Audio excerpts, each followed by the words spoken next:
तर कसं काय मग मंडळी, कशा वाटतात आमच्या महालक्ष्म्या? तर चला सांगतो तुम्हाला आमच्या महालक्ष्म्या बसवण्यासाठी आम्ही काय काय तयारी केली.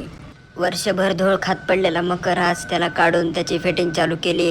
आधी बघत होतात कोणचं कसं लावायचं, मग विचार केला पायऱ्याला, पण नंतर वाटलं नको, जरा ह्या वर्षी काहीतरी नवीनच वेगळं करू. मग काय घेतलं, मकर ठेवलं आणि जरा पायऱ्या लावून बघितल्या. पण मग एकदम आता आमचं मकरचं तर बेस रेडी झालता. मग त्यानंतर आम्ही पडदा हार थोडं टाकून एकदम छान प्रकारे केलं.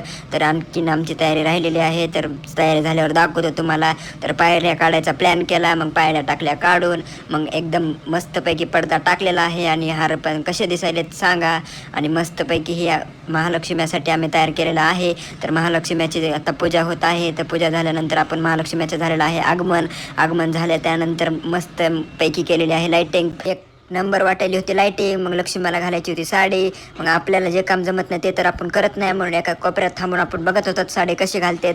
तर मस्तपैकी लक्ष्मीला घातलेली आहे साडी.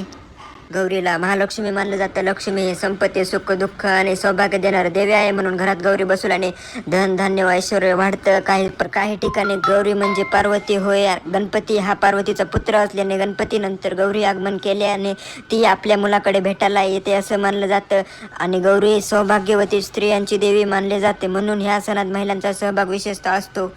प्रत्येक ठिकाणी आपल्या लक्ष्म्यांची वेगवेगळी एक परंपरा असते. आपल्या आपल्या परंपरेने सगळ्यांनी आपली पूजा ते करतात. तर त्यामुळे मित्रांनो, तुमच्या पण इथे कशी परंपरा आहे ते एकदा सांगा. आणि एवढे कष्ट घेऊन एवढी भारी रांगोळी काढली, एकदम नंबर 1 मध्ये रांगोळी निघालेली आहे. तर बघा तुम्हाला पण कशी वाटते रांगोळी सांगा. आणि आपलं गौरीचं तर सगळं तयार झालेलं आहे, पूजाचं सामान पण आहे. तर तुम्ही पण बघा एकदा कसं वाटते तुम्हाला सांगा मला.